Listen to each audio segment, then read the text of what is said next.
Gracias. Queremos recordarles que la sesión es abierta. Esta sesión fue abierta para los que están de forma gratuita y a las siguientes para quienes están inscritos al diplomado de violencia sexual o al curso, quien lo quiera tomar como curso estas dos sesiones. También para comentarles que los micrófonos están cerrados, quienes nos están acompañando a través de Zoom, y las preguntas las pueden ir realizando a través del chat y nos vamos a ocupar en responderles cada una de ellas cuando la maestra Yasmín nos indique y la vamos a apoyar en el chat. Y también para quienes nos están acompañando a través de Facebook Live, pueden realizar sus preguntas en la sección de comentarios. También para recordarles que si quieren hacer uso de la voz, pueden utilizar la función de alzar la mano y se les cede la palabra por el micrófono sin ningún problema, se les activa, ¿ok? Y bueno, les reiteramos el agradecimiento sobre su conexión el día de hoy con esta sesión y antes que nada queremos invitarlos a que se inscriban a nuestro próximo diplomado que inicia justamente el 25 de enero sobre psicopatología forense y que justamente se verán trastornos relacionados con en el ámbito forense, no solamente clínico, sino su repercusión en el ámbito forense. Y que justamente la docente del día de hoy, la maestra Yasmín, es ponente de este diplomado también, y con ella vemos los trastornos neuropsicológicos también, junto con otra maestra, que es la maestra Florencia Rubio, quienes ya algunos la conocen. También para comentarles que estamos próximos a iniciar nuestra segunda generación del Diplomado de Evaluación Psicológica Forense de la Violencia Sexual. Se verá desde víctimas, niños, niñas, adolescentes de violencia sexual, víctimas adultas y hasta agresores, tanto adultos como agresores adolescentes. Les invitamos a que se inscriban, pidan informes, tienen descuento especial y todos nuestros diplomados y cursos están avalados ante la Secretaría de Educación Pública y justamente están avalados ante la Haya para nuestros colegas extranjeros. Y bueno, más que nada para agradecerles y para quienes están ingresando en la sala de Zoom, reiterarles, los micrófonos se encuentran cerrados, pueden ir realizando sus preguntas a lo largo de la sesión del día de hoy en el chat y les estaremos apoyando en responderlas cuando la maestra Yasmín nos lo indique y también para nuestros colegas en Facebook Live en la sección de comentarios. También para nuestros colegas de Facebook Live comentarles que la sesión solo va a estar transmitiéndose la primera hora y media. Quienes gusten acceder a la sesión de Zoom nos pueden mandar mensaje vía Messenger y les daremos el enlace de la sesión de Zoom sin ningún problema. Y bueno, les queremos presentar a la maestra Yasmín Peralta Gobea. Creo que muchos y muchas de ustedes la conocen, es docente de varios de nuestros diplomados de consultor en psicología forense y clínica, en psicometría, en psicopatología, y también es docente del diplomado de psicología forense y perspectiva de género, que con ella vamos a ver las bases neuropsicológicas en víctimas de violencia de género. Aún se pueden inscribir a este diplomado y próximamente en un otro programa que no les estaré ahí espoleando, ¿no? Entonces, ella es psicóloga jurídica, ella es neuropsicóloga clínica, está certificada como perito en psicodiagnóstico clínico por el Colegio de Psicólogos del Estado de Yucatán, está certificada en perfilación criminal por el Colegio Mexicano de Ciencias Forenses, es consejera técnica de la Comisión de Psicología Jurídica y secretaria del Consejo de Honor del CPI, y bueno, es perito registrada ante el Tribunal Superior de Justicia de Yucatán y Consejo de la Judicatura Federal. Tiene un amplio currículum la maestra Yasmín. Maestra Yasmín, no sé si gusta agregar algo a su síntesis curricular. Muchísimas gracias por dar estas dos sesiones de este miércoles y el próximo jueves. Bienvenida, maestra. Muchas gracias, Kevin, y muchas gracias nuevamente al Instituto por la invitación. Bueno, agregar más al currículum, creo que solamente sería necesario, pues, toda esta formación también en perspectiva de género y en derechos humanos que se ha dado a través del Tribunal Superior de Justicia de la Nación. He tomado algunos cursos con ellos, que serían los pertinentes para poder abordar este tema de la evaluación del abuso sexual y, pues, con base a ello, poder dar inicio a esta sesión me gustaría empezar ya a compartir en pantalla la presentación y poder transmitirles la información que se tiene relacionada con esta materia, ¿no? Que en el ámbito penal y en el ámbito civil también se puede proceder en la reparación del daño a las víctimas, ¿no? Entonces nosotros como psicólogos forenses dentro del ámbito clínico, pero también, por supuesto, dentro del ámbito penal y civil, tenemos mucho que hacer para restituir a las víctimas de los delitos en los cuales se atenta contra el saludable desarrollo de su personalidad y de su salud física y, por supuesto, de su salud mental. Entonces, con eso en mente, pues vamos a ir abordando esta evaluación del daño psicológico en abuso sexual, pues primero adentrándonos en lo que es precisamente el daño psicológico. Hay muchas formas de abordar los daños psicológicos y vamos a ir desmenuzando algunas de ellas. Todo va a ir sustentado en diferentes modelos de abordaje. Muchos de nosotros, me incluyo en ese muchos de nosotros, venimos de escuelas que nos han formado en modelos muy específicos, ya sea cognitivo-conductual, ya sea socioconstructivista o psicodinámico, y muchas veces es difícil salir de esos modelos en los cuales nos formamos en la licenciatura para transitar a un modelo forense. Porque realmente, a menos de que hayas estudiado una licenciatura en psicología forense, pues venimos de una clínica que nos va de repente delimitando y obstaculizando la manera en cómo vamos a ir abordando el daño psicológico en un contexto forense. Dista mucho de la valoración que hacemos en ámbitos clínicos que tiene fines de psicoterapia o tiene fines de integración y de funcionalidad. Es decir, valoramos con la intención de poder atender y resolver problemáticas que presenta, en este caso, nuestro usuario o paciente, pero que no es propiamente la finalidad de la evaluación psicológica forense. Y eso es lo primero que tenemos que definir. Por un lado, ¿qué es el daño psicológico?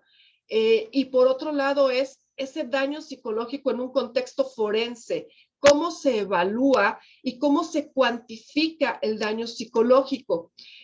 ¿Por qué es importante cuantificar el daño psicológico y no solamente valorarlo? Porque recordemos que en contextos forenses es indispensable que el juez repare el daño de la víctima. Y esa reparación del daño no se puede hacer sino con fines monetarios. Se tiene que cuantificar en una cifra que permita que la víctima acceda a un sistema de atención integral. Y la única forma en cómo puede acceder a ese sistema de atención integral, pues es pagando los servicios o haciendo uso de los servicios del Estado. La mayoría de las víctimas puede decidir ser atendida por las diferentes instituciones que pone a su disposición el Estado, como la atención de víctimas, el Centro de Atención a Víctimas, por ejemplo, estatal o federal, o puede ser a través de InMujeres o de otras instancias que le van a permitir recibir apoyo psicológico, apoyo ocupacional, tener esta rehabilitación psicosocial a los cuales a las víctimas a través de este delito se rompe el tejido de repente social que viven y tienen que reconstruir su familia, tienen que reconstruir su dinámica social, tienen que reconstruir a veces hasta el buscar nuevamente un trabajo. Entonces, la cuantificación del daño psicológico es bien importante, tenemos que saber cómo hacerlo, tenemos que saber de dónde parte esta cuantificación y es muy importante que nosotros identifiquemos que una buena evaluación del daño psicológico permite a la víctima obtener una cuantificación del daño que verdaderamente repare la condición psicoemocional en la cual se ve inmersa a partir de la comisión de un delito. o de delitos que son reiterativos, ¿sí? Que se presentan varias veces en su vida, como suele suceder en el abuso sexual cuando se da dentro de la familia, por ejemplo, o de la relación de pareja. Entonces, empecemos por definir el daño psicológico y para eso vamos a referirnos primeramente a Muñoz, quien en el 2013 nos define al daño psíquico como todos aquellos desajustes psicológicos que van a estar derivados de la exposición de la persona a una situación de victimización criminal. Aquí Muñoz ya nos hace una referencia precisamente en el contexto forense de cómo vamos a comprender al daño psicológico. Y nos dice que es precisamente este desajuste. ¿Por qué es importante que empecemos a comprender conceptos y a identificar a nuestros posibles marcos de referencia?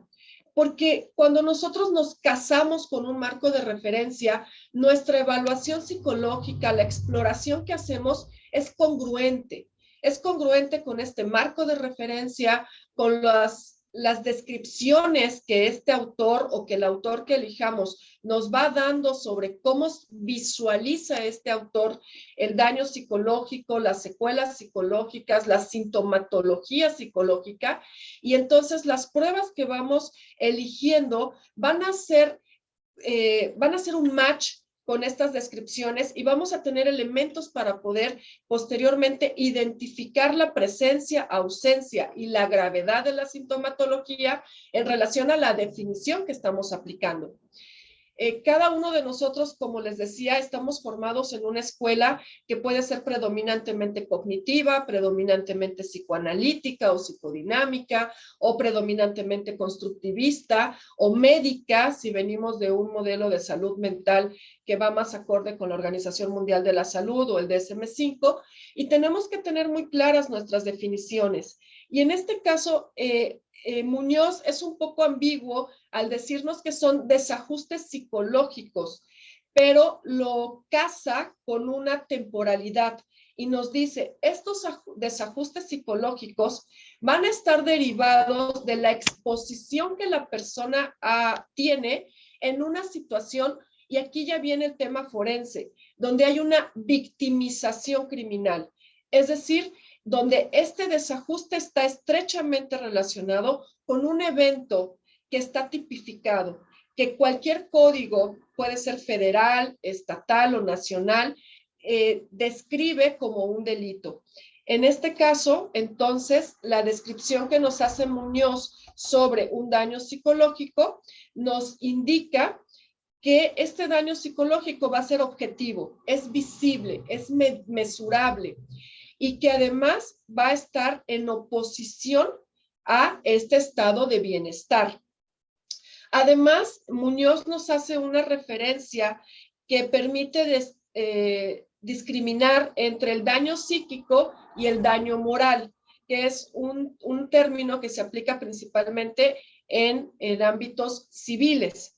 Nos dice que el daño moral se va a caracterizar por mantener elementos subjetivos y que son difícilmente cuantificables, ¿sí? Por ejemplo, aterrizado en lo que es la reputación, me afectaste en mi reputación, hablaste mal de mí, o en mi decoro, es decir, en mi honorabilidad. Aquí el daño psíquico es algo que surge, es este desajuste que emerge tras un evento que es objetivo, que se puede ver, que puede describir el antes y el después del estado psicoemocional de la persona. Mientras que el daño moral a veces es difícil para el propio sistema de justicia identificar cuando un hecho realmente está dañando moralmente a una persona.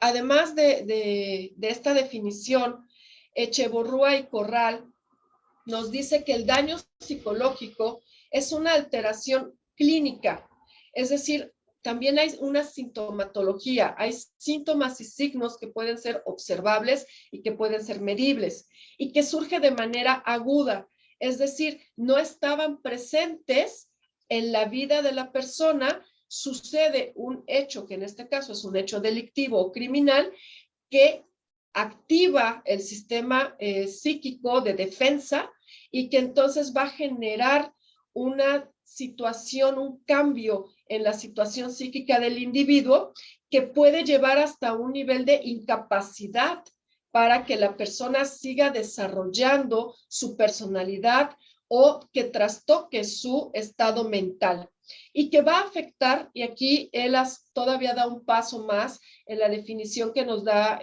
Muñoz. Él dice que va a alterar la vida personal, laboral y o social de la persona.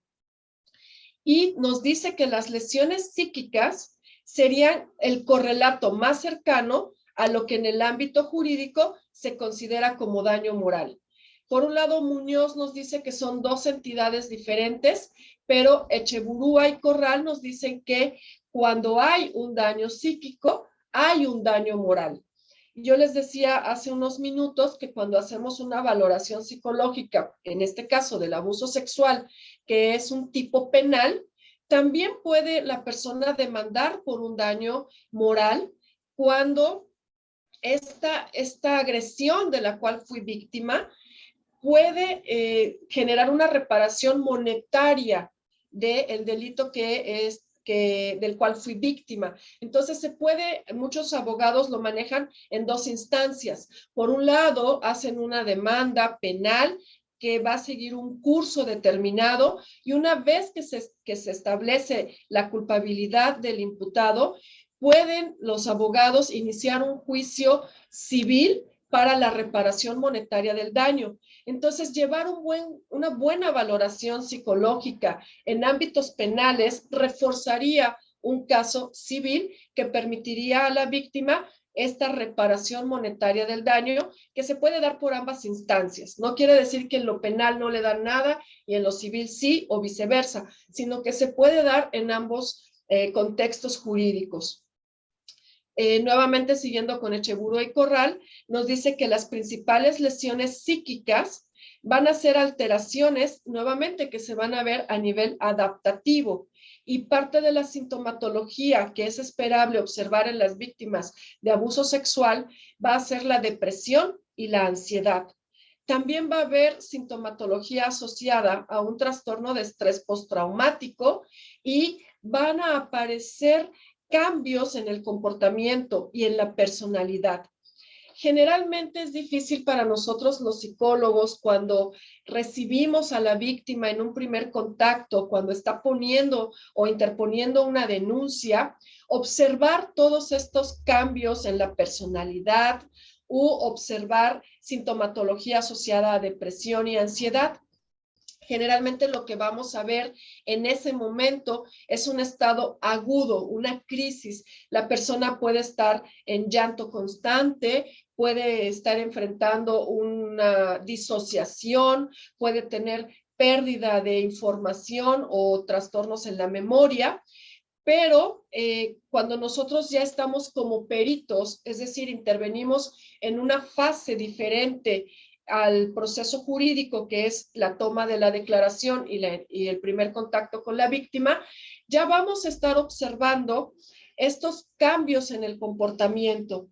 A la medida en que se va distanciando la valoración psicológica del evento, que en este caso es un abuso sexual, va a ser más fácil para nosotros como peritos identificar la sintomatología. Mientras que el primer respondiente psicológico, que sería este psicólogo que está en fiscalía, que está recibiendo a la víctima, va a trabajar con una persona que está principalmente en crisis. Entonces, vamos a observar que son dos momentos en los que está participando el psicólogo, en donde en ambos momentos se está haciendo una valoración del daño psicológico que está enfrentando la persona frente a un delito, pero cada uno de ellos se va a centrar en aspectos diferentes del estado psicoemocional de la persona. De acuerdo a Amor, en 2016, nos dice que van a existir 3 niveles de una lesión psíquica que hacen referencia a esto que les estoy comentando.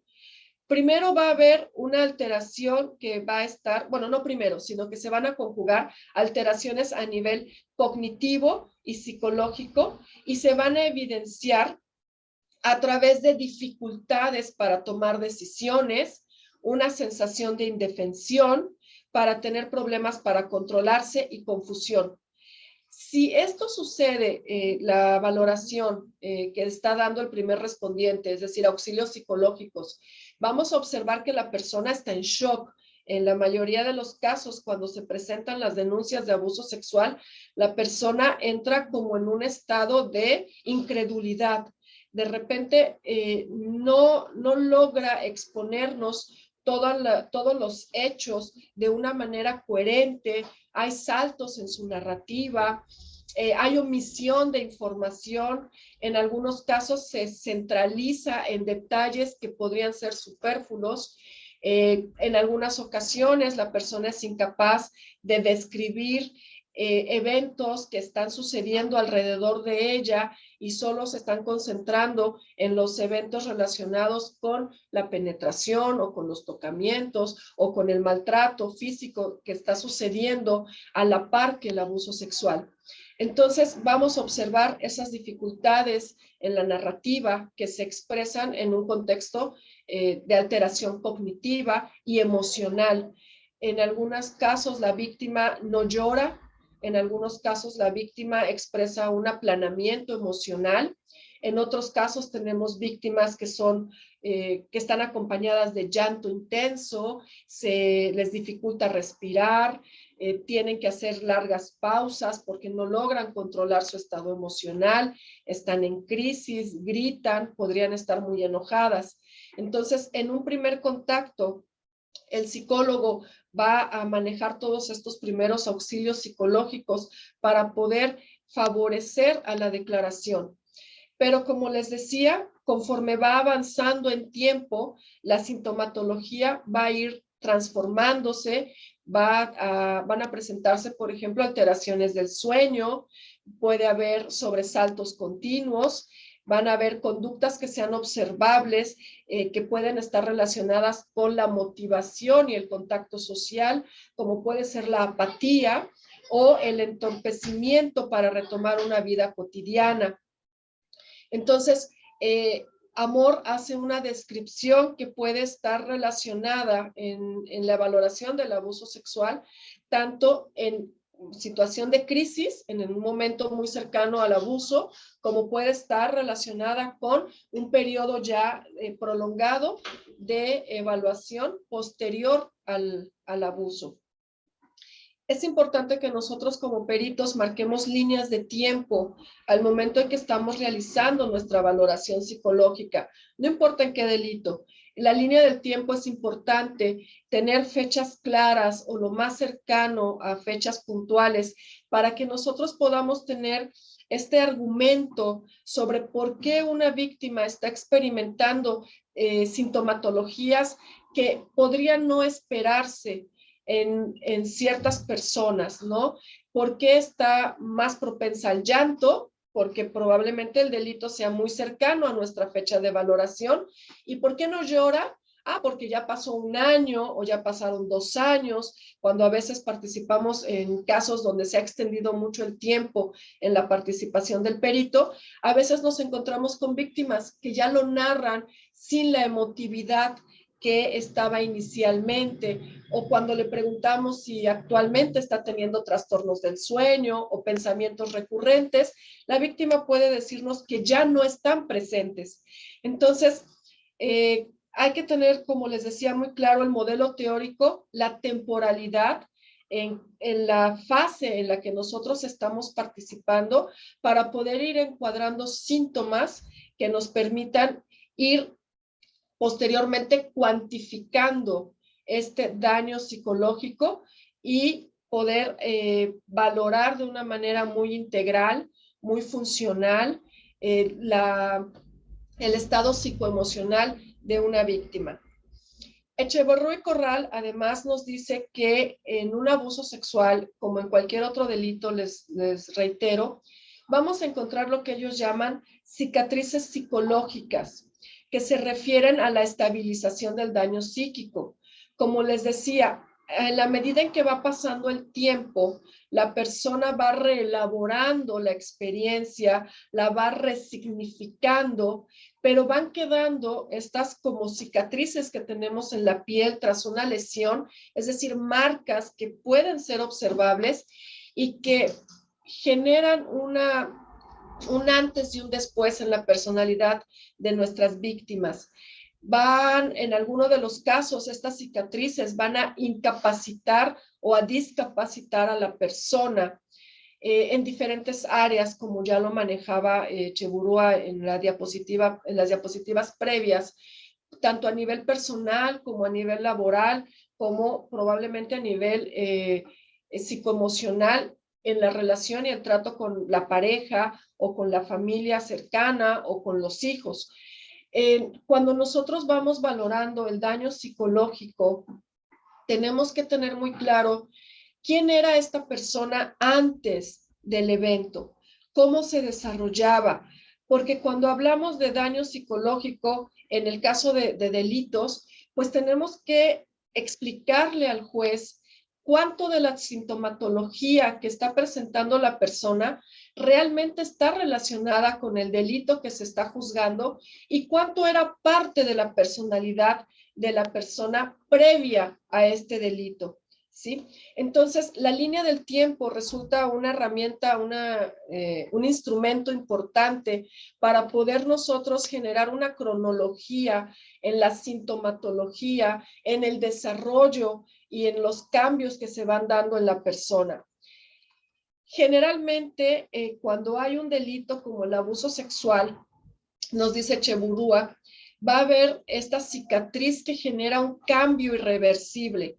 Se va a dañar la forma en cómo la persona percibe nuevamente su sexualidad. En algunos casos, de manera irreversible, negativa. En algunos casos, la persona genera ajustes y una asimilación donde a lo mejor su sexualidad no regresa a ese estado pleno que tenía previo al abuso sexual, pero se aproxima a ese estado previo. Y hay casos en donde las personas posteriores a un abuso sexual y un tratamiento psicológico, por supuesto, pueden disfrutar nuevamente de su intimidad sexual y a veces disfrutarla más que en etapas previas. Todo va a depender de la persona y nosotros como psicólogos tenemos que entender que las secuelas emocionales no siempre son las que están descritas en un libro. Hay una diversidad de la forma en cómo las personas experimentan un evento traumático y de las estrategias que siguen para resolverlo en el corto, mediano y largo plazo. Y parte de lo que también nosotros vamos a valorar dentro del daño psíquico, pues son precisamente las secuelas psicoemocionales que están presentes en una víctima. Estas secuelas pueden ser permanentes o pueden ser transitorias. Va a depender nuevamente de la persona y de sus circunstancias. Y pueden ser dentro de las permanentes o transitorias completamente incapacitantes o parcialmente discapacitantes. Y nuevamente esto hay que documentarlo a través de la observación, las entrevistas y otras herramientas que vamos a ir desarrollando a lo largo de la siguiente sesión. Pero lo que ahorita nos vamos a concentrar es en poder comprender lo que es el daño psíquico. Si bien nosotros como psicólogos estamos familiarizados y podemos tener una conceptualización de lo que es la psique y de lo que es el comportamiento y de lo que son las emociones, identificar un daño psicológico no siempre queda claro cuando estamos trabajando con personas, porque mucho de lo que las personas nos pueden transmitir, sobre todo en contextos forenses, puede estar empañado por la simulación o por la disimulación, que son dos constructos que nosotros tenemos que tener presentes en todo momento.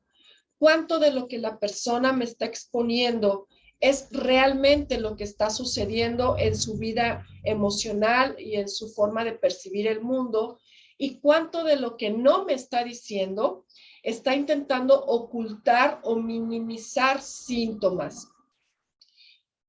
Entonces, nosotros como psicólogos tenemos que tener claro que una experiencia traumática como es el abuso sexual va a trastocar la vida de la persona, y nuestra labor es desentrañar cómo realmente está afectando este abuso sexual. Nuestra función no es decir si hubo o no abuso sexual. Para eso hay otros peritos que colaboran con el sistema de justicia, como es el perito, por ejemplo, en ginecología. Va a estar el médico que lo va a poder cuantificar o describir, por ejemplo, en lesiones genitales o en algún tipo de cicatriz que se encuentre en la región anal, o probablemente, por ejemplo, cuando en algunos delitos sexuales hay mordidas o hay golpes. Todo esto lo va a narrar el médico especializado. Puede haber a lo mejor químicos que van a hacer pruebas que corroboren la presencia de semen, o peritos en fotografía que